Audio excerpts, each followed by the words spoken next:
De entre todos los temas difíciles de afrontar, quizá la cuestión del género se lleve la palma. Tiene un potencial explosivo considerable. ¿A qué me refiero? Cuando entramos en el campo de juego es muy fácil que se transforme en batalla, con heridos de guerra y todo. Los motivos de esta conflictividad potencial son de distinto orden. En una síntesis extrema, podríamos decir que se debe a que no sabemos de qué hablamos y a que encima lo hacemos mal. Esta respuesta tan sintética y quizás atrevida merece una justificación. Género, jóvenes e iglesia, juntar las piezas de Marta Rodríguez Díaz. Bienvenidos al Club Dalroy. Estamos aquí con Marta Rodríguez, que es una muy amiga nuestra. Yo he estado invitándola desde que empezó el club, no sé si ella se acuerda, pero ya desde el año pasado yo ya la invité alguna vez. Lo que pasa es que es una mujer muy ocupada y no ha podido venir. Pero de verdad es un gusto absoluto tenerla. Además la hemos traído para hablar sobre su nuevo libro, que es su último libro, vamos a decirlo así, que es como mejor queda, ¿no? El último libro que he escrito. El último y el primero, pero vale, el último. Bueno, podemos decir en cierto modo que tu tesis también en cierto modo es tu primer libro. De acuerdo, pero eso es infumable, eso no hay quien lo lea. Bueno, solo tú, Javier, lees la tesis. Pero es tu primer libro. Además, Marta es profesora en la Facultad de Filosofía del Ateneo Pontificio Regina Apostolorum y es coordinadora del área académica del Instituto de Estudios sobre la Mujer en el mismo Ateneo. Además, pertenece al equipo Dona Chiesa Mondo y es directora académica del curso en Género, Sexo y Educación de la Universidad Francisco de Vitoria en colaboración con Regina Apostolorum. Pues bienvenida, Marta. Bien hallada, finalmente. Y tenemos también aquí a nuestro científico de cabecera, David García, nuestro queridísimo miembro del Club Dalroy, que es el que nos ha leído la introducción. Así que nada, un placer como siempre. Como siempre. Y a ver, vamos a hablar de un tema que es espinoso pero que es necesario, que es el tema que tú abordas en tu libro de alguna manera, que es el tema del género. Y de lo que este aparentemente nuevo concepto, aunque de nuevo tampoco tiene mucho, porque es un concepto que ya tiene varias décadas, sí, pero que los problemas que nos ha traído y la dificultad que tenemos para resolverlo. Y a mí me gusta, leyendo tu libro, me gustó mucho cómo lo empiezas por el escenario que presentas, que es un escenario que tiene como mucha materia de realidad, ¿no? Casi se puede respirar el ambiente de la familia, los padres de familia, cristianos o católicos que han educado en la fe a sus hijos o en una serie de valores tradicionales, en una forma de entender la relación entre hombre y mujer, que han tratado de dar ejemplo a sus hijos y demás, y de pronto se encuentran con que pues una hija dice que es lesbiana, ¿no? Súper común. O un hijo común. Dice que o tu mejor amigo, sí. O que a la hora de tratar el tema, pues de pronto salta con que el mejor amigo de tu hijo es transexual. Uh-huh.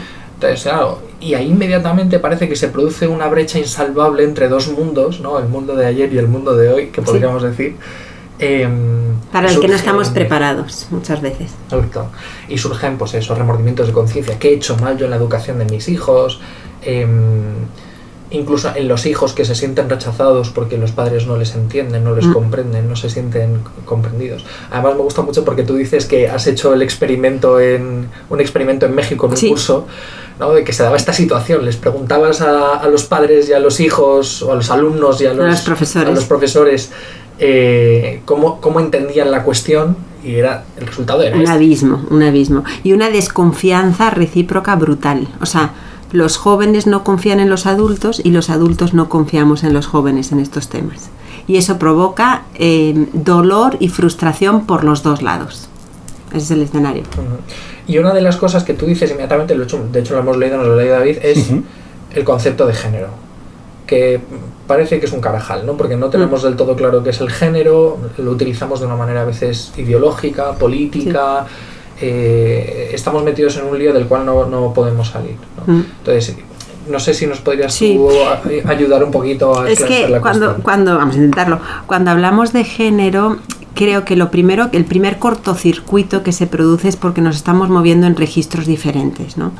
Normalmente los adultos, ante el término género, conectamos enseguida con un registro de tipo político, ¿no? las leyes, las propuestas educativas que tienen un enfoque dudoso o equivocado, etcétera, ¿no? Y entonces nos ponemos en clave de defensa y ataque un poquito, ¿no? Porque pues se te meten y hay que garantizar el derecho de los padres a educar a sus hijos, etcétera, ¿no? Cuando los jóvenes escuchan la palabra género, no tienen en mente la cuestión política, tienen en mente, están en una clave de tipo más existencial, están pensando en mi amigo, estoy pensando en mi prima que ha salido del armario, estoy pensando... Y su sensibilidad y cómo se acercan es desde la empatía, ¿no? Y interpretan todo el discurso como un salvaguardar o condenar la vida de mi amigo, ¿no? Entonces eso ya empieza a hacer cortocircuito, porque difícilmente unos y otros nos colocamos en un terreno que sería el terreno antropológico, o sea, que es el género, cómo se relaciona con el sexo, y ahí difícilmente nos colocamos porque muchas veces no estamos preparados para entrar ahí, ¿no? Y quitar estas, digamos... desconfianzas y muros que hay por los dos lados y entrar en el diálogo de una manera que se pueda avanzar de manera efectiva, ¿no? Y el término género es un término que no sabemos cómo coger, ¿no? Primero porque nos acercamos de estas sensibilidades y segundo porque tampoco sabemos hacer como piazza pulita, como se dice, quitar todos los ruidos que la historia de cómo se introdujo este término nos ha dejado. Entonces nos acercamos nosotros mismos desde el prejuicio. O sea, incluso si nos colocamos en el terreno antropológico, no sabemos colocarlo bien, ¿no? Y entonces por eso no lo sabemos iluminar. Escuchándote pensaba que estas brechas generacionales siempre las ha habido, ¿no? O sea, que un hijo adolescente se sienta incomprendido por sus padres es lo más normal del mundo, ¿no?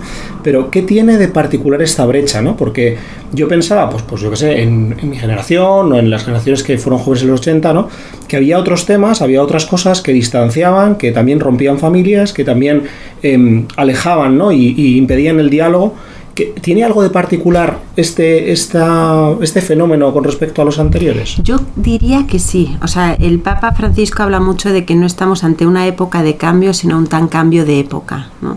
Y hay un número, creo que es el número 3 de la Veritatis Gaudium, que es la constitución con la que él reordena un poco todos los estudios de las universidades pontificias. Y cito de memoria, no es textual, pero más o menos la idea es así. Dice, nos encontramos ante una época de cambios marcada por una crisis antropológica y una idea del progreso sin precedentes, ¿no? Creo este es el escenario. Dice, y el problema es que no tenemos la cultura necesaria para afrontar estos desafíos y es necesario construir liderazgos que marquen caminos, ¿no? ¿A qué me refiero? Es verdad, siempre el diálogo intergeneracional ha sido complicado, pero hoy en día quizás es necesario hacer una síntesis un poco entre la modernidad y posmodernidad. Y eso a nivel de pensamiento quizás no hemos sabido hacerlo del todo. Pongo un ejemplo muy un ejemplo muy concreto. Lo que hizo de Finance, sacerdote jesuita, dialogando con Sartre, que comprendió su existencialismo, lo criticó, pero tomó elementos que enriquecieron, o sea, y luego él habla, enriquecieron la concepción de libertad del ser humano. O sea, se dejó interpelar por el existencialismo de Sartre y enriqueció la antropología a partir de ese diálogo. Creo que no lo hemos hecho con Foucault, con la Escuela de Frankfurt, con las teorías de género. No las conocemos, no hemos dialogado con ese pensamiento. Entonces, me parece que si a nivel de pensamiento no se ha hecho esa síntesis, luego a nivel cultural y pastoral, mucho menos, ¿no? Aquí quizá aterrizamos más en la cuestión de los padres de familia, ¿no? Que toca más la vida de la gente. Pero creo que ese cambio de época se refleja en mucho y en nuestra incapacidad después de encontrar las categorías adecuadas que interpelan la sensibilidad de hoy. O sea, hemos pasado de la realidad es lo que yo pienso a la realidad es lo que yo siento.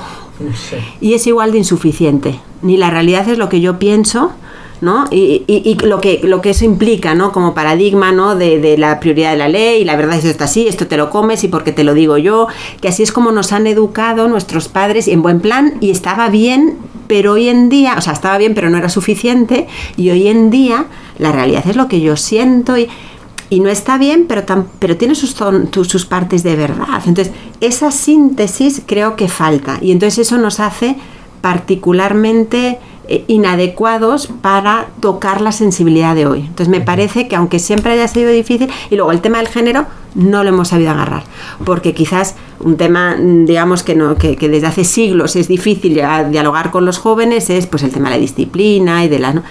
Pero el género es quizás un desafío nuevo, ¿no? Y entonces los padres normalmente se sienten muy impreparados porque esa batalla ellos no la han tenido que librar, ¿no? Entonces me parece que tiene notas de una particular actualidad que hace que quizás por eso nos sentamos muy impreparados. Sí, y precisamente por esta falta de preparación tampoco lo hemos sabido incorporar a un proceso educativo dentro de la familia. Por supuesto. Y claro, y luego cuando salta la liebre, pues te llevas la sorpresa, pero que en el fondo tampoco es tan sorpresiva. Cuando tú has sabido, por ejemplo, dar una educación en la responsabilidad sexual a tus hijos, pues es raro, o sí, al menos es normal que si surge algo, si hay algún problema, si de pronto tu hija de 15 años se queda embarazada, pues te dices, oye, aquí ha habido una falta de coherencia entre lo que nosotros te hemos transmitido y lo que aquí ha salido, ¿no? Pero hay una cierta tradición de acompañamiento de esa cuestión y de ese problema, porque llevamos mucho tiempo con eso. Esto no lo sabemos hacer. La cuestión del género no lo sabemos hacer. Pero aquí hay un problema previo que te lo pregunto yo de manera más personal, y es, por un lado, yo veo que en la Iglesia, en la tradición de la Iglesia, a lo largo de los siglos se puede constatar que ha habido un continuo acompañar de la Iglesia. Y hay una sabiduría ancestral, verdaderamente ancestral en este sentido, porque la Iglesia no se ha despegado nunca de la realidad de la gente en cada momento y en cada... A lo mejor sí a un nivel académico, a un nivel institucional, pero a un nivel pastoral siempre ha habido un punto de comunión, y la Iglesia siempre ha salido al encuentro de los problemas de cada época, asumiendo el lenguaje de cada época, saliendo un poco a la preocupación de las personas de cada época. Pero también yo puedo constatar, y constatamos en retrospectiva, que cuando a un nivel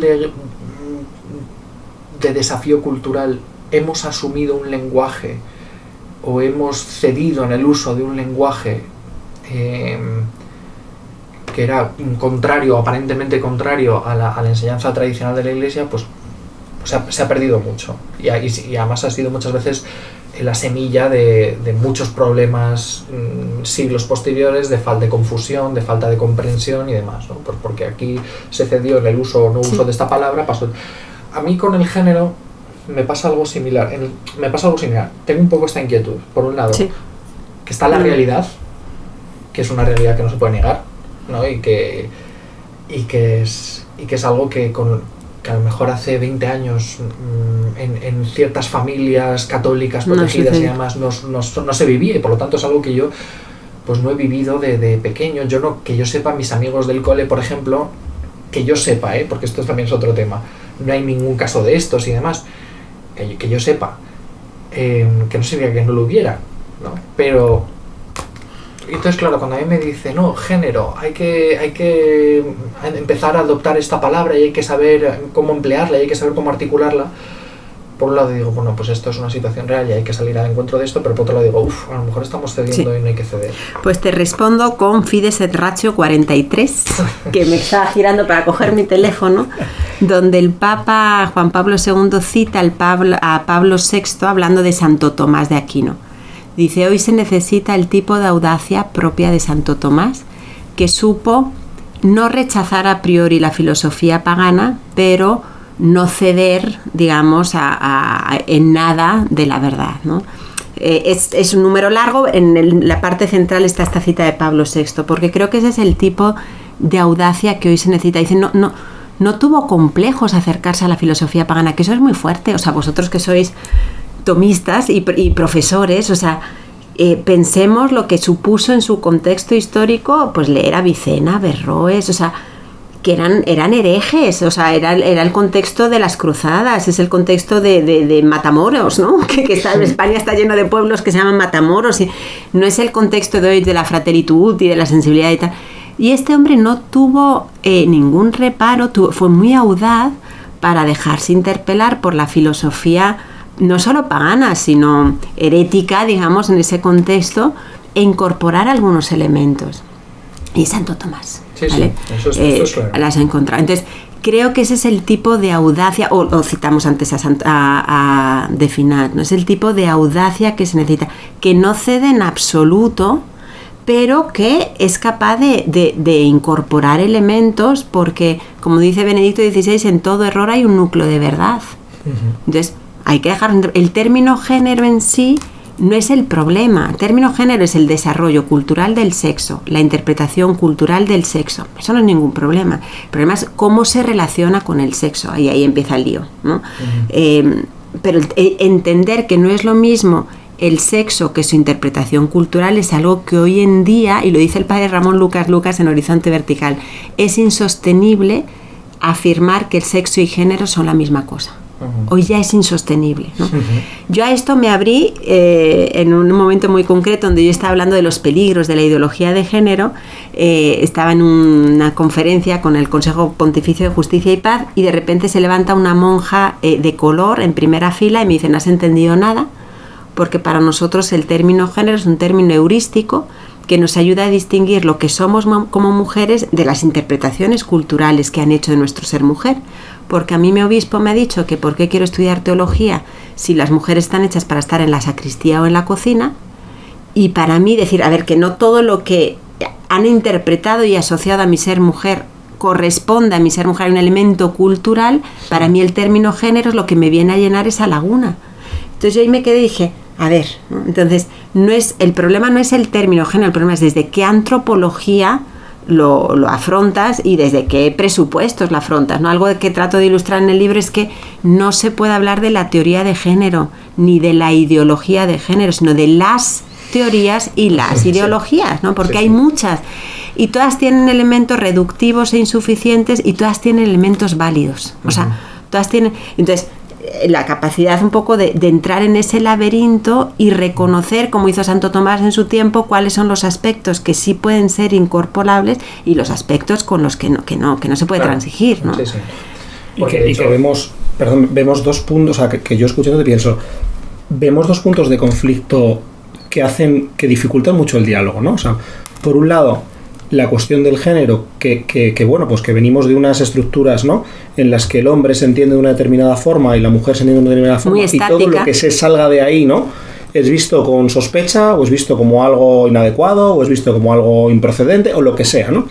Y a la vez se junta con otro tema que también nos ha costado mucho integrar, ¿no?, o vivir adecuadamente, que es la cuestión de la sexualidad. Es decir, si esto es el diálogo entre el género y el sexo y no entiendo bien ni una cosa ni la otra, y encima no soy capaz de integrarlo adecuadamente, salvo que encaje dentro de los estándares, ¿no?, y los estereotipos muchas veces en los que tengo que encajar, porque si no estoy fuera, o sea, me siento fuera de lugar, no sé dónde estoy, ¿no? Y además en un contexto en el que de repente pues las ciudades crecen mucho, ¿no? Cosa que también creo que es importante, ¿no? Porque al final la generación de la identidad siempre es en la relación, ¿no? Entonces, claro, en un sitio pequeño donde pues tú tienes a tus amigos de toda la vida, o sea, todo el mundo te conoce, o sea, es mucho más fácil que la gente sepa quién eres y tú saber quién eres, ¿no? De repente en un contexto en el que el tema de la identidad también se vuelve problemático, entonces juntas tres elementos que de repente pues los tres juntos explotan, ¿no? Y hacen que yo no pueda entender a mis alumnos de 18 años, ¿no?, con los que me llevo 15 años, o sea, que tampoco soy sus padres, o sea, sí, no soy su abuelo, o sea... Claro, es que no hay tanto, o sea, que le digo, pero si tengo una hermana de tu edad, ¿por qué no te entiendo, no? Sí. Y es problemático, por lo menos a mí me genera cierto desazón, ¿no? Porque quiero entenderlos, porque o sea, quiero poder comprender qué les está pasando, qué piensan, por qué piensan así, y digo cosas que no, pues yo qué sé, cuando de repente me dicen, no, es que yo me siento mujer, o me siento hombre, y digo, pero ¿tú cómo sabes qué significa eso de sentirse mujer o sentirse hombre? Digo, si yo solo sé cómo me siento hombre yo, digo, y yo no sé cómo se siente hombre mi padre, es que no lo puedo saber, porque es algo que además es hasta cierto punto incomunicable, o sea, ¿cómo sé yo cómo se siente mi madre como mujer? ¿Qué sentimiento es? Entonces, yo intento comprenderlo, pero no lo entiendo, o sea, no soy capaz, y me esfuerzo porque digo, la posibilidad de luego se encuentra en que yo sea capaz de comprender dónde estás tú. Porque si no comprendo dónde estás, entonces voy a ser incapaz de dialogar contigo, ¿no? ¿Cómo salimos de esto? Sí. Pero además te has señalado dos elementos, ¿no? Que comprendemos mal la sexualidad y comprendemos mal también el tema del género, ¿no? Que a veces hemos tenido visiones muy estereotipadas de lo que significa ser varón y mujer, ¿no? Entonces, creo que un punto que tenemos que reconocer es que nos acercamos los adultos a este tema desde el miedo y desde la inseguridad. Y entonces eso nos hace reaccionar muchas veces de manera defensiva, ¿no? Porque lo que me estás diciendo es que no encaja y no tengo las herramientas necesarias para poder iluminar lo que me dices. O sea, porque yo estoy muy perdida en lo que me dices, ¿no? Entonces, pero es una desorientación antropológica, o sea, no sé bien, o sea, me está llevando a una cancha de juego de la que yo no sé salir, y entonces reacciono con máximas, con frases, con tal, pero que quizás ni han comprendido dónde está el otro, ni saben orientarlo de manera adecuada, porque yo estoy muy perdido también, ¿no? Uh-huh. Ese es el escenario emocionante en el que estamos, que creo que es estupendo, porque nos obliga, a mí me parece apasionante, nos obliga a caminar adelante, ¿no? Yo digo siempre a los padres de familia, a los profesores, vamos a dejar de lamentarnos de lo mal que está el mundo, ¿no? Que objetivamente lo está, ¿no? Y por leyes, por campañas mediáticas, por redes sociales, ¿no? Y decir que toda la culpa de la desorientación de los jóvenes la está ahí, porque entonces no tenemos nada que hacer. O sea, es apaga y vámonos, porque no creo que esa tendencia mediática y de ley y tal, o política, vaya a cambiar en los próximos 15, 20 años, ¿no? Creo que ayuda mucho decir, vale, todo eso está y probablemente estará, pero nosotros, ¿qué hemos hecho mal y qué podemos hacer mejor? O sea, para que nuestro discurso sea creíble para los jóvenes, o sea, cómo interpelarlos realmente y concentrarnos ahí, porque si yo me dedico a lamentarme de lo mal que está, ¿no? Y hay muchos que se dedican a denunciar, ¿no? Las manipulaciones, y está bien quizás, o sea, hay gente que tiene que dedicarse a denunciar las manipulaciones, pero otros también se tienen que dedicar a decir, a ver, cómo nuestro discurso puede mejorar, ¿no? Porque si yo pienso que mi discurso es inmejorable, pierdo toda razón de esperanza, porque lo externo no va a cambiar, ¿no? A mí me gusta mucho el ejemplo o compararlo con la situación de Juan Pablo II en el contexto del comunismo, ¿no? Sí. Que era un contexto objetivamente de no libertad, sí. O sea, de no libertad y de control de la información y de manipulación, lo que tú digas. ¿Y qué hizo este hombre? Se dedicó a formar jóvenes libres.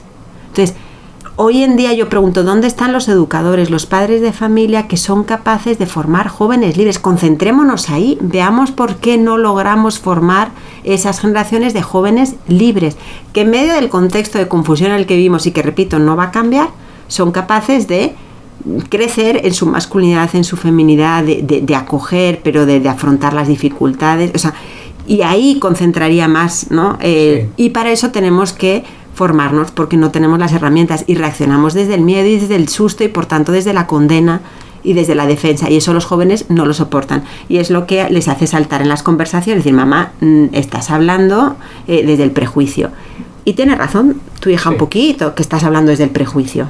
Sí, no, es toda la razón. O sea, y aquí, claro, yo creo que hay un extremo que también es incuestionable, y es el decir, vivimos en sociedades muy polarizadas. Estoy pensando en la sociedad española. Entonces, claro, yo me encuentro también un poco con el miedo, que cuando llega el momento del decir, pues obviamente yo quiero que mi hija sea una mujer, y yo quiero que mi hija sea una mujer de la mejor forma posible, ¿no? Y para mí la mejor forma posible de ser mujer, ¿no? Pues a lo mejor es distinta de lo que ella va a escuchar entre sus amigas, a lo mejor es distinta de lo que ella va a escuchar en clase, y muy probablemente es muy distinta, con toda seguridad es muy distinta de una forma de entender a la mujer, por ejemplo, en clave dialéctica respecto al varón, ¿no? Porque es algo muy ajeno a lo que yo vivo y a lo que yo he vivido. Tengo 3 hermanas, además 3 hermanas con bastante más temperamento que yo, entonces es algo completamente ajeno a la realidad que yo he vivido, pero esa realidad también está ahí, ¿no? Entonces el decir, hemos llegado, parece que toda esta ideología de género, que obviamente no es lo que tú abordas en tu libro, porque también está ahí, es lo que ellos van a respirar, Dios no lo quiera, pero les va a tocar, en sus ambientes, en amigos, conocidos, política también, porque la política está ahí, no tampoco se puede negar, ¿no? Y entonces, claro, yo me siento por un lado con esa preocupación del decir, es que a lo mejor esa educación en género en la que yo quiero participar y en la que yo quiero educar a mi hija va a ser completamente contrastante respecto a cómo el mundo le presenta ese mismo proyecto, por un lado. Y luego, por otro, comprendo también que a un nivel profundo, y a lo mejor la solución pasa por ahí, al menos es lo que tú planteas en tu libro, creo, estamos hechos del mismo barro, en el sentido de que en el fondo a todos nos mueve un mismo deseo y todos tenemos en el fondo una antropología que nos debe permitir encontrar ese punto de encuentro y encontrar esa comunión y encontrar esa posibilidad de construir algo, ¿no? Entonces, también tú planteas que la antropología que hemos vivido hasta ahora a lo mejor es una antropología un poco oxidada. Poco reductiva, o que quizá, repito, vosotros no que sois profes, pero muchas veces nuestra forma de responder ante visiones ideológicas y reductivas del género es igualmente reductivo e igualmente insuficiente. Por ejemplo, ¿no? Un enfoque sumamente biologicista, ¿no? Y entonces se dice, no es natural las relaciones entre personas del mismo sexo porque no se da entre los animales. Primero, creo que es ilegítimo comparar con el mundo de los animales. O sea, es total, porque la sexualidad, decía Juan Pablo II, lo que es más lo que nos diferencia que lo que nos acomuna a los animales. Es radicalmente distinta, es cualitativa. Y si nos ponemos a comparar lo que pasa en el mundo de los animales, nos metemos en un berenjenal que a ver cómo sales de ahí. Porque es verdad que hay especies que tal, pero en los animales hay de todo. O sea, y venme a justificar la viuda negra, ¿no? Que se aparea con la araña esta y luego se lo come. Entonces, no es nuestro punto de referencia. Entonces, decir eso es un enfoque inadecuado, ¿no? Decir que no es natural porque los animales que nos sucede no es suficiente, ¿no? O enfoques que ignoran el impacto que sí tiene la cultura, o sea, que nuestra naturaleza desde el punto de vista antropológico es una naturaleza cultural, o sea, nuestra naturaleza es ser seres culturales, y eso tiene un impacto o una traducción en nuestra identidad psicológica, o sea, en la forma en la que yo me autopercibo. Entonces, reconocer, como dice alguna feminista, que desde los primerísimos años de vida las ideas que hay sobre el género en la cultura entran en la psique y forman las bases de la resonancia emotiva que yo tengo ante las experiencias. Entonces, ignorar eso y decir que es todo naturaleza, pues es cerrar los ojos a la realidad, ¿no? Y al mismo tiempo reconocer que no solo estamos hechos del mismo barro, sino que estamos bien hechos. Sí. Y que los jóvenes, por muy confundidos que estén, tienen la capacidad de reconocer la verdad que no está fuera, está dentro de ellos mismos, porque están bien hechos, ¿no? Entonces, ¿cómo? Pero me van a rechazar si yo les planto una verdad desde fuera. Digo, esto es así porque es así. Y el enfoque entonces del acompañamiento tiene que cambiar. Yo tengo que tener mucha paciencia para colocarme donde tú estás y ayudarte a dar las pistas, o sea, reconocer las pistas que te permiten caminar al ritmo que tú puedes para ser cada vez más auténticamente tú mismo. Pero ese auténticamente tú mismo, la verdad objetiva y subjetiva no están en relación dialéctica, pero eso exige una forma de acompañar y de educar para la que no fuimos educados. Por eso el cambio de época es tan fuerte, porque nosotros dicen, nosotros crecimos en te lo digo yo y te lo digo yo, y cuando seas padre comerás huevos, y estaba bien, o sea, y no somos traumados psicológicamente, no. O sea, pero hoy en día no funciona. Entonces, ¿cómo ayudarles a descubrir esa verdad desde dentro, ¿no? Y eso nos exige una transformación educativa, una conversión pastoral, habla el Papa, para que no estamos preparados siempre. Entonces, es difícil, o sea, significa salir de la zona de confort, cambiar de piel en muchas cosas. Sí. Es como que a mí esto no me lo han enseñado así. Sí, sí. Pero pues es apasionante. Sí, pero fíjate que también coincide con una cuestión que nosotros estamos viviendo ahora mismo, que tiene que ver con la transformación educativa, ¿no? Ahora se nos dice, y seguramente tiene parte de verdad, que ya no puedes tú llegar a clase para... Y soltar tu rollo, claro, y que se lo coman. Y que se lo coman. A pesar de que los mejores profesores que he tenido en mi vida han sido así, exactamente. Los que yo considero los mejores profesores, pero claro, también es verdad que es una generación distinta. Yo participo de una generación distinta, y que a lo mejor el proceso educativo consiste más en un saber acompañar al alumno para empezar en descubrir la grandeza y la maravilla de lo que tú le estás tratando de enseñar, y en ese sentido pues ser capaz de comunicar una cierta pasión, ¿no? Lo que en la universidad llamamos el despertar, para que eso invite al alumno a un proceso de querer descubrir cuál es la respuesta que está detrás de esa maravilla que yo le presento. Y es verdad que hay un cierto punto, que digo yo, de diseño lingüístico en todo esto, porque precisamente por vivir en una sociedad o estar relacionándonos con una sociedad extraordinariamente emotiva, que yo creo que es una cuestión que tiene mucha riqueza, pero que tiene sus límites. Tiene sus límites, sus problemas. El primer impulso que me sale, que es el de explicar, aclarar, decir, yo esto lo sé, además lo sé no solo porque lo he estudiado, lo sé porque lo he vivido, y esto te puedo explicar que es así, es así, es así, pues a lo mejor no es la manera más adecuada de afrontar la cuestión. Y es un poco esa lucha entre el querer, decir, es que yo quiero a mi hijo y yo creo que mi hijo no tenga que pegarse las tortas que me he tenido que pegar yo a lo mejor para entender esto. Pero a lo mejor es necesario, no sé si me explico. Sí, o sea, yo creo que nos sobran las explicaciones, o sea, hay que formar las cabezas también, pero ¿cuál es el punto de partida, ¿no? Volvemos a la escena inicial, ¿no? Si tu hijo, tu sobrino te suelta en la mesa, ¿no? Pues que se tiene atracción al mismo sexo, que tiene tal.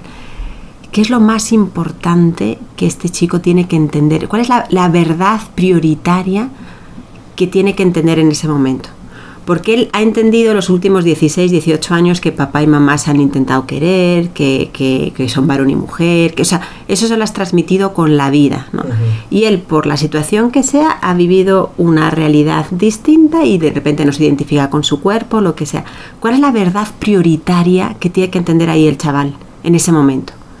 Creo, me atrevo a decir, que sus padres van a estar con él a toda costa. Esa es la verdad prioritaria. Que no comparten eso que vive, ya lo sabe. Y se lo pueden expresar, decir, hijo mío, nos sorprende un montón, nos sacas mucho o sea, no nos lo esperábamos. Y no te oculto que me duele y que tengo que digerir esto. O sea, lo tengo que digerir, dame tiempo. Pero que sepas que tú eres mi hijo precioso, que yo estoy orgulloso de ti, que yo quiero caminar contigo, que yo quiero estar contigo incondicionalmente. Esa es la verdad prioritaria. Que yo le suelte la chapa con la naturaleza de la persona. En ese momento él no es capaz de entenderlo, porque lo que más le urge saber es, o sea, lo más importante es consolidar el vínculo. Ahí el vínculo. O sea, de hecho, incluso con el grupo de psicólogos con la que trabajamos en el curso de la Francisco de Vitoria, dicen, no centrarse en el síntoma, o sea, esos son síntomas, no es el problema está más a fondo. Entonces, lo que tiene que entender ahí el chico es que sus padres, que no comparten eso y no se lo ocultan, quieren caminar con él y quieren estar a su lado a toda costa. Y entonces eso hace que él no se ponga en una clave defensiva, defensa de ataque. Pongo un ejemplo. Me contaba un papá estupendo que su hijo le dice de repente 16 años que se quiere empezar a vestir como mujer. Y él dice, en mi casa no voy a permitir que te vistas como mujer. Y entonces empieza la discusión. Una discusión que se hace muy violenta y que acaba él diciendo, pues en cuanto cumpla 18 años me voy a ir, porque en esta casa, que es puro dogmatismo y tal, y portazo y mucha violencia, ¿no? Entonces dice, ¿qué tengo que hacer? ¿No? Digo, es muy difícil la pregunta, o sea, tampoco yo soy, ¿no? Pero me parece, ese desencadenamiento de violencia y decir me voy a los 18 años es muy inoportuno, o sea, porque efectivamente hay muchos que luego a los 18 años se van porque se han hecho se ha creado un clima de incomprensión y tal, y no quieres perder a tu hijo. Entonces quizás la conversación la puedes plantear de otra forma y decir, hijo, esto me sorprende un montón. Y me cuesta digerirlo, yo quiero estar contigo, ¿no? Ahora piénsalo un poquito, porque cuando el momento en el que te vistas de mujer, después es difícil después echar para atrás. O sea, piénsalo, lo único que te puedo decir es piénsalo, valóralo, porque es como los tatuajes, después no te los quitas, a ver cómo después quitas de las redes sociales y tal, o sea, como que quizás quieras tomártelo con un poco de calma, yo quiero comprenderte, yo quiero estar a tu lado, entonces el chico ve a su padre como un punto de, o sea, como un aliado, como un compañero que no le va, y le puedes decir, al final cuando cumplas 18 años harás lo que quieras, porque no, pero yo no quiero, o sea, yo quiero estar contigo, ¿no? Entonces, qué distinto es que una conversación de ese tipo acabe con portazos, palabrotas y violencia de las dos partes, a un decir, no solo no lo comparto, y te aconsejo que lo pienses un poquito, o sea, date unos meses, pero ¿qué va a pasar en esos meses? Que que él va a poder acudir a su padre y van a poder hablar del tema y van a poder comprenderse Y si de repente se viste de mujer y le rompe el corazón y lo que tú quieras, pero él va a saber que a su casa puede volver. O sea, lo que no se pueden permitir es perderlo, creo, ¿no? Esto no se me acuerdo a cuento de que venía, pero para decir que, a ver, los argumentos son importantes, pero en ciertos momentos es que sobran, o sea, porque el tipo de mensaje que necesita recibir el hijo es: yo estoy contigo y yo quiero caminar contigo, hagas lo que hagas y pase lo que pase. Esa es la verdad más urgente. Después van a poder venir otras verdades, ¿no? Que quizás no vienen como explicaciones teóricas, ¿no? Sino como un tratar de acompañarles, o sea, y ofrecerles un poco la gramática afectiva que les permita descifrar sus experiencias y reconocer lo que realmente, qué es lo que buscan, ¿no? Y a veces los padres son más adecuados para hacerlos que no, pero yo creo que va un poco por ahí, ¿no? Fíjate, a mí hace unos años me pasó con un estudiante que bueno, estábamos hablando y en una conversación informal. Entonces él me dijo que era homosexual y yo no le di la más mínima importancia, entiéndeme, pues como si me dice que es del Atlético de Madrid, ¿no? Entonces continuamos hablando, ¿no? Y él como que insistía, ¿no? O sea, como insistía, como claro. Oye, ¿no? Y de repente yo le dije, bueno, si a mí me parece, pues bien, pues no sé, pues ya está, pues estamos hablando de otras cosas, pues está bien, pues yo soy del tiemblo, ¿no? Pues está muy bien, ¿no? Pues cada uno tenemos, ¿no? Y yo me di cuenta que a raíz de esto empezaron a salir otras cosas, ¿no? Y de repente me di cuenta que él, por lo que había visto en el contexto en el que estábamos, ¿no? Pues esto fue en un viaje de Becas Europa, ¿no? Que es un viaje en el que pues se ven, ¿no? Como amistades muy, muy sinceras y muy fuertes entre los formadores, que somos amigos, ¿no? Pero también entre los chicos empiezan a generarse una serie de vínculos, una serie de relaciones que, o sea, como que son muy significativas, ¿no? Y él como que de repente, no sé por qué en ese contexto, ¿no? Le salía como con tanta insistencia como esa reafirmación identitaria, ¿no? Entonces yo hablaba con él y claro, de repente hablando con él me di cuenta, por lo que él me contaba, que todas sus relaciones se generaron en torno a eso.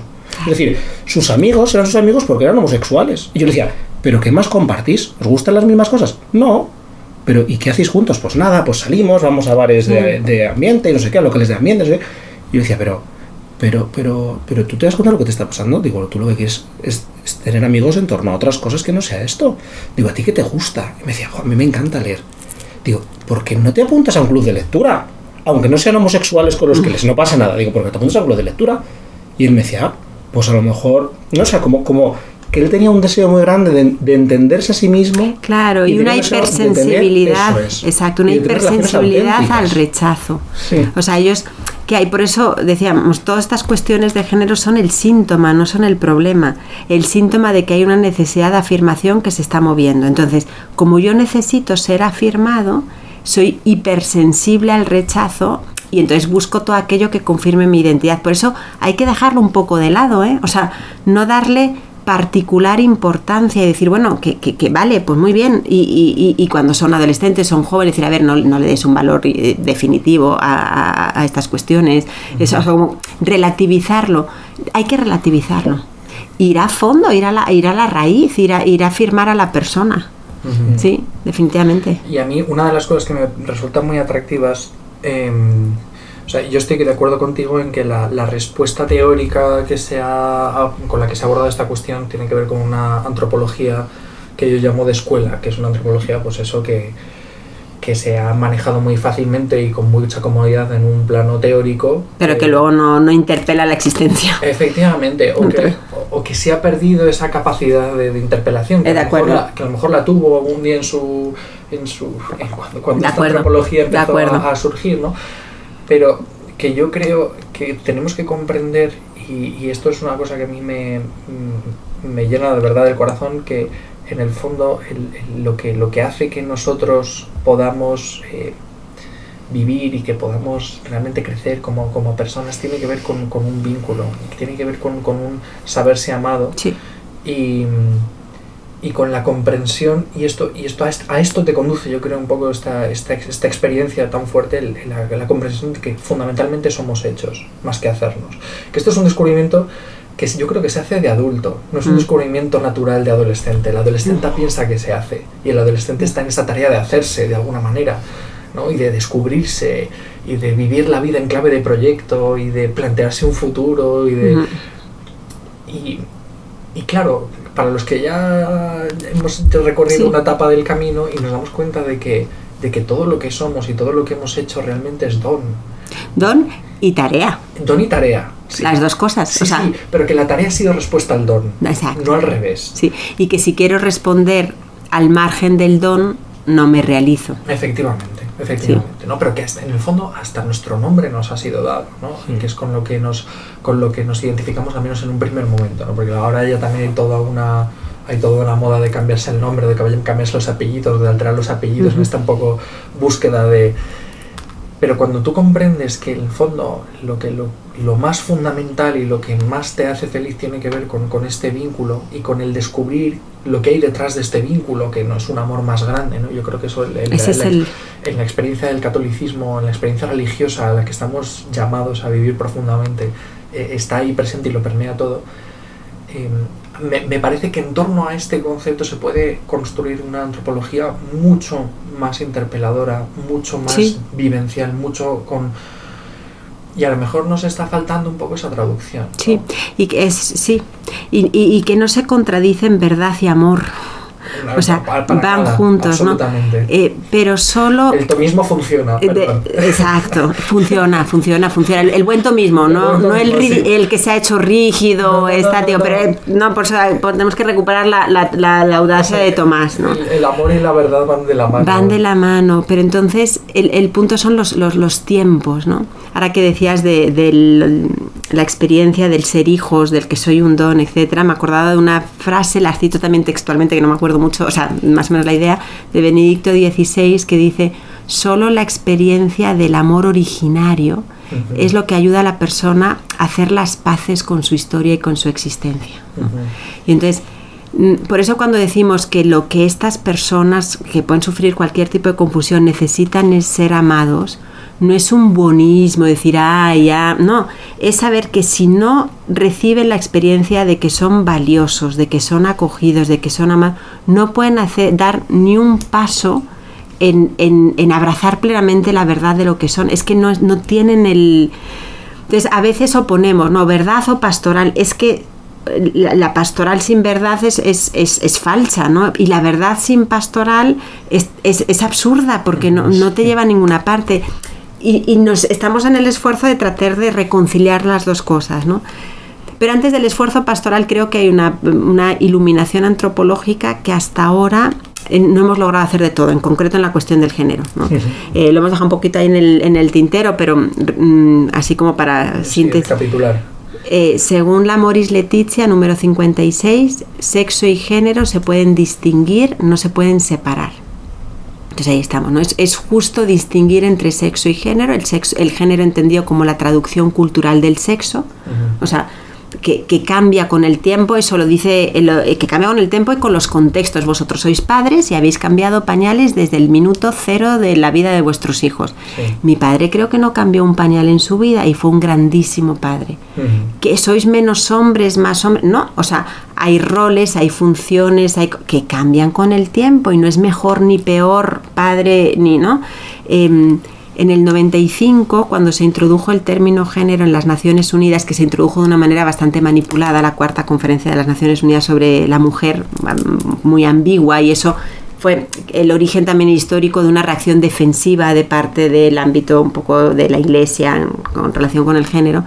La Santa Sede del 15 de septiembre manda un comunicado para decir cómo va a interpretar el término género, ¿no? Entonces dice, bueno, el término género lo vamos a aceptar, pero como fundado en una identidad biológica sexual, que es lo que dice la Moris Letizia, género y sexo se pueden distinguir, no separar. Y en el siguiente párrafo dice, la Iglesia no sostiene el determinismo biológico por el cual existiría un único modelo estático de relación entre varones y mujeres. O sea, porque cambia, ¿qué es mejor? Que no, desde los colores, las funciones, no existe un único modelo estático de relación entre varones y mujeres, porque no hay un determinismo biológico, porque la naturaleza del ser humano es cultural, entonces ahí cambia con el tiempo. Eso no significa que el sexo no sea constitutivo de la persona, a ver si te gusta esta palabra, y que toque a toda la persona, pero que se traduce siempre culturalmente, ¿no? Esto tampoco supone un relativismo cultural, ¿eh? No, para nada. Esto por aclararlo. Para nada. Esto significa que nosotros, nuestra naturaleza, consiste en precisamente desde el momento en que nacemos, en el que somos naturus y que tenemos una porque los que creemos en la ley natural, al menos los que suscribimos la ley natural, estamos convencidos de ello, hay un fin dentro también de la naturaleza humana. A partir de ese momento empieza un proceso de culturización y empieza un proceso de somos vestidos de una manera determinada, en un contexto determinado, nuestros padres tienen una relación determinada con nosotros. Y a veces la cultura es conforme a la dignidad y la naturaleza del hombre y a veces es contraria a la ¿no? Sí. Pero esto solamente quiere decir eso, para que si alguien nos escucha, que tampoco piense no. Pero es reconocer el impacto. Fíjate, aquí digo, igual provoco y hago líos aquí, pero hay un texto ahí cito de Rocco Buttiglione, que es un grande, ¿no? Sí. Que él, para un poco subrayar el hecho de que hay una naturaleza con un fin propio, ¿vale? Y llegamos a nuestra plenitud cuando vamos en esa dirección y no llegamos a la plenitud cuando no vamos en esa dirección, ¿no? Sí. Pero escribe, dice, que haya fines naturales en el ser humano no quiere decir que sean innatos, porque todos los fines los alcanzamos, o sea, requieren de un proceso de educación y de un proceso cultural. Está claro. Entonces, dice, bueno, él no lo pone como ejemplo, pero lo pongo yo. No hay nada más natural que el lenguaje en el ser humano, es muy propio del ser humano y solo del ser humano, y sin embargo, si no te educan para hablar y creces no hablas, ¿no? O caminar en posición erecta, si no te enseñan y crecen los típicos, ¿no? Los pocos niños que han crecido con los lobos o lo que sea, no caminan erectos, ¿no? Entonces él dice, y se trata de decir que es lo que yo pongo ahí en el libro, dice, afirmar que hay fines propios del instinto sexual, fines naturales del instinto sexual, no significa no reconocer que esos fines propios se alcanzan a través de un proceso de educación. O sea, se requiere, entonces hasta ahí llega, o sea, sí. Y entonces por eso lo que tú decías, vivimos en un ambiente tan confundido que es normal, entre comillas, pero sí es normal que hoy haya muchísima confusión en este tema, porque ese proceso de educación que es necesario para que la tendencia alcance su fin natural propio, no se da de manera confundida. Entonces nos encontramos ante muchos chicos que realmente te cuentan, es que yo nunca me he identificado con mi cuerpo, yo siempre he sentido esto, y es verdad lo que te cuentan, es su verdad, ¿no? Ahora, no es relativismo, ¿por qué? Porque lo que creemos es que estamos bien hechos y que la persona alcanza la plenitud cuando abraza la verdad de lo que es, lo que recibió como don, ¿no? Pero cuando él te dice, es que yo siempre he sentido eso, es verdad, y nos tenemos que poner de rodillas ante la realidad, lo que decías, ¿no? Diálogo con la realidad, y el sufrimiento que eso comporta, porque no es su culpa, no lo ha elegido, a veces sí, ¿no? Se elige lo que tú quieras, pero muchas veces no. Entonces, ¿cómo interpelas eso y cómo ayudas a la persona a caminar para que dialogando con lo que es realmente pueda dar los pasos que lo conducen cada vez a ser más libre? Y esto es muy delicado, ¿no? Pero sí reconoces, ¿no, David, que decías, es la confusión que tenemos siempre en el diálogo intergeneracional? Sí y no, porque para este tipo de retos estamos particularmente impreparados, o sea, por muchos motivos. Sí. Y una pregunta también un poco ya por ir cerrando, porque el tiempo pasa y se nos va. ¿Cómo ves tú, por un lado, cómo ves tú un poco la Iglesia en este tema?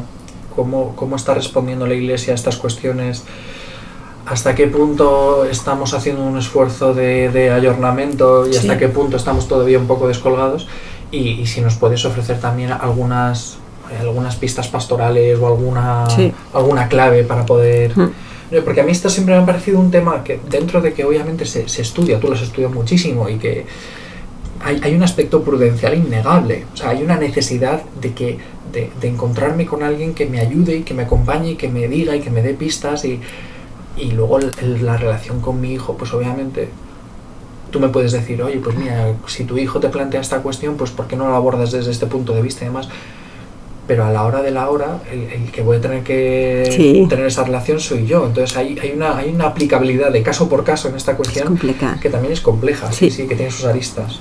Yo creo que la Iglesia está intentando dar pasos, pero se necesita, como decía la Veritatis Gaudium, construir liderazgos que marquen caminos. Y ahí van algunos, pero poquitos.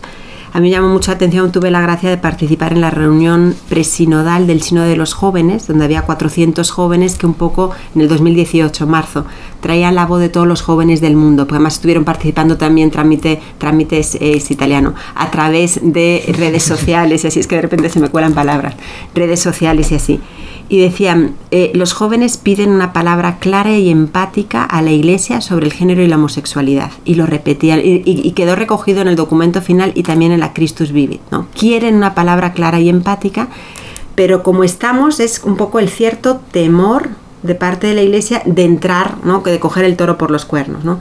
Hay algunas prácticas, digamos, pastorales, no siempre bien orientadas, a veces desde una relativización antropológica, desde un decir que todo está bien. O sea, hay pocos liderazgos que van marcando caminos, pero ahí creo cada vez más la conciencia de que ya no nos podemos callar, que hay que entrar al campo de juego. O sea, y entonces yo siento que en los últimos 5 años se está dando un despertar en diócesis, en conferencias episcopales, en decir, tenemos que movernos y hay que entrarle. O sea, sepamos o no sepamos, caminante no hay camino, se hace camino al andar. Lo que no podemos es estar calladitos esperando, ¿no? A ver qué pasa. O sea, hay que entrarle, ¿no? Y eso, digo, lo digo muy sencillamente, lo he visto a raíz del libro. O sea, que es un libro sumamente sencillo, que no es nada del otro mundo, pero que ofrece una primera mirada, y la reacción que eso ha suscitado hace ver que hay no solo hambre, sino también ganas de ponerse en camino.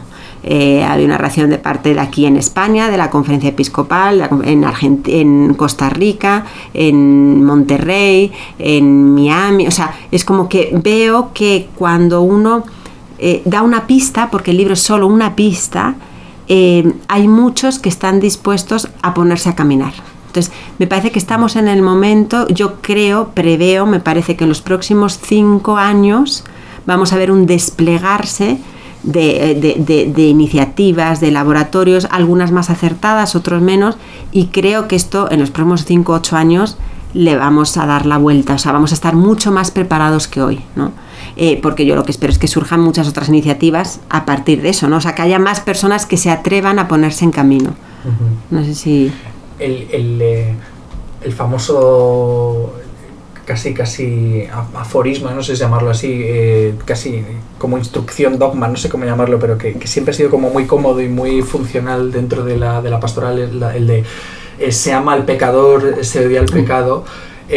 Puede resultar válido, porque me da la sensación de que se sigue tirando un poco de eso, de sí. hay que amar a la persona, pero tal.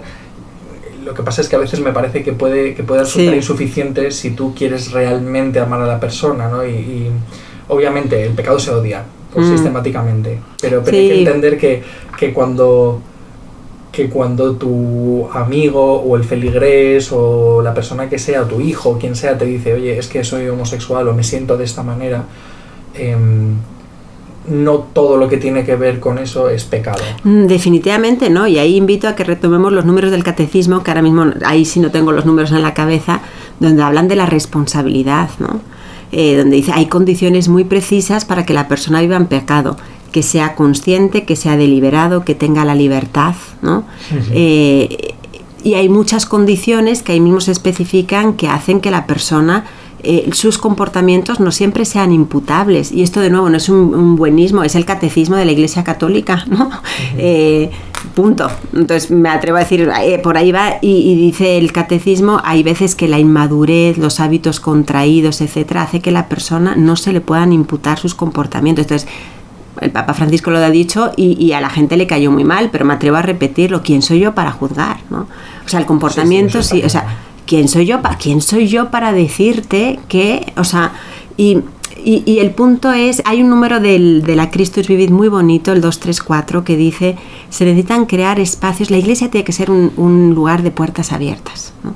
Donde sean bienvenidos todo tipo de jóvenes, ¿no? Y donde se puedan acercar jóvenes con sus traumas, con sus heridas, con sus complejos, con sus problemas. O sea, si no los recibimos en el hospital de campo que es la iglesia, ¿qué esperamos? ¿A que estén bien y luego entren como si esto fuera una sociedad de perfectos? O sea, me llama mucho la atención pensar que a Jesucristo lo criticaban por ser amigo de pecadores Y yo me pregunto si nuestras universidades, parroquias, movimientos se caracterizan por tener las puertas abiertas a todos. Pecadores somos todos. Y digo, quizás tenemos que convertirnos y caminar, ¿no? Y de nuevo, no estoy diciendo que todo esté bien, que todo sea camino de plenitud. Estoy diciendo, ¿dónde está nuestra capacidad de caminar con las personas ahí donde están? Para luego irlos ayudando a dar pasos, a que la verdad de Jesucristo vaya cada vez más conformando su vida, su corazón, vaya a ser más libre. Pero yo tengo que caminar contigo. El gran ejemplo, quizás con eso podemos cerrar, es Jesucristo caminando con los discípulos de Emaús, que es espectacular. Ese lo utilizan como imagen en el Signo de los Jóvenes. Porque Jesucristo se pone a caminar con estos dos que van en dirección contraria a donde deberían de estar.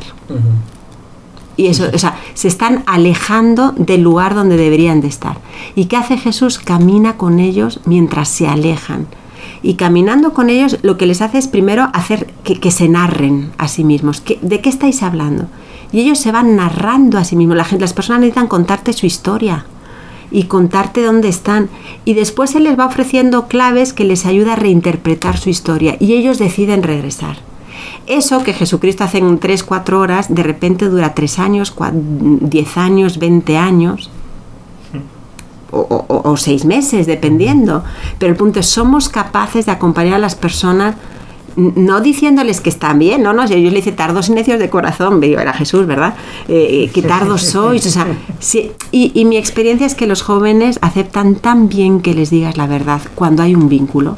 O sea, yo le he dicho, yo puedo hablar, qué tonto eres, o sea, te estás haciendo el tonto, pero porque hay un vínculo y primero te he demostrado que estoy dispuesta a caminar contigo. Sí. Y entonces ya te puedo decir lo que quieras, ¿no? Entonces creo que ese es el estilo de acompañamiento que tenemos que intentar ofrecer. Genial. Pues nada, ha llegado el momento final de despedida, pero antes pues vamos a recomendar alguna cosa.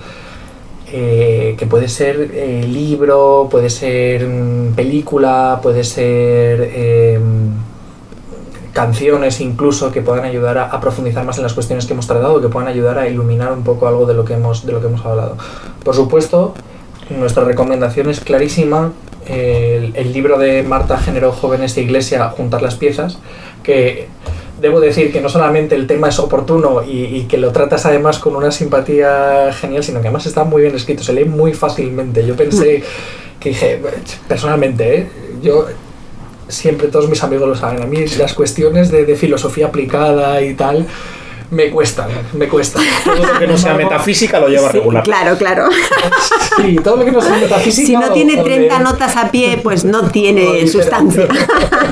O literatura, pero de verdad que se lee muy bien, es muy agradable de leer y sin darme cuenta, de pronto lo había cogido y sin darme cuenta estaba ya por la página 100 y pico y demás, una maravilla.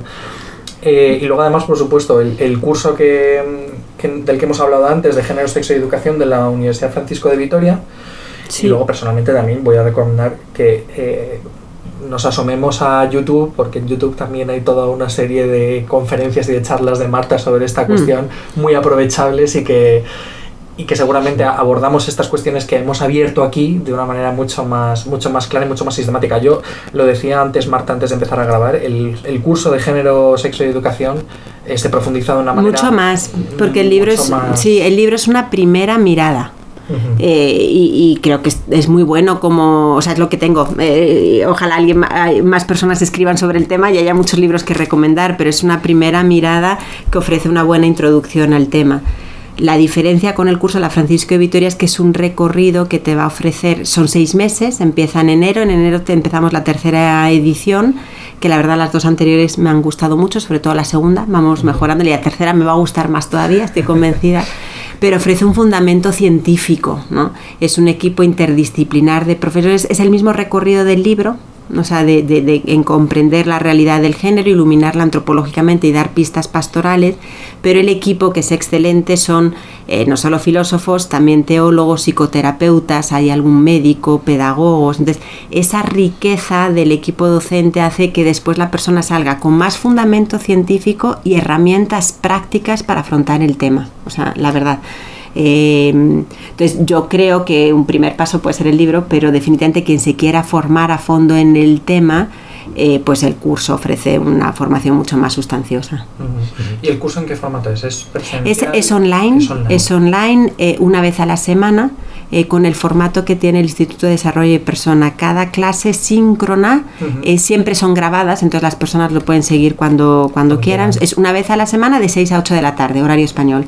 Pero prevé 15 páginas de apuntes que las personas se sugiere que hayan leído antes de la clase, y hay 3 vídeos breves y luego el foro, ¿no? Entonces lo que tienes de compromiso son las 2 horas, digamos, que puedes recuperar, y los apuntes. Al final se te van 4 horas a la semana si lo quieres hacer bien, o sea, 2 tardecitas así, pero creo, por lo que comentan después los alumnos, el otro día tuvimos la clausura, que ofrece un cambio de mirada.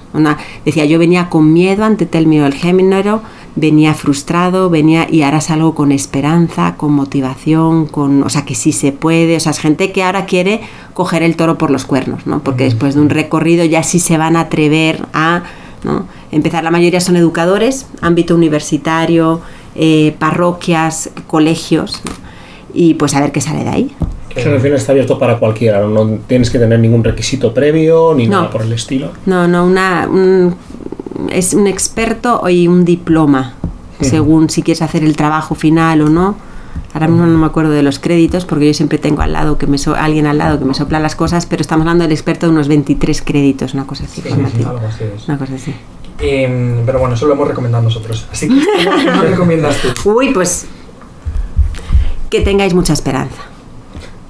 Eso no es una recomendación concreta de un curso, pero mucha esperanza, porque no estamos preparados para el desafío que tenemos por delante, y lo hemos hecho mal y vamos tarde, ¿vale? Y eso nos tiene que dar esperanza, porque Dios siempre utiliza los 2 pececitos y los 5 panes que se le ofrecen para dar de comer a la multitud.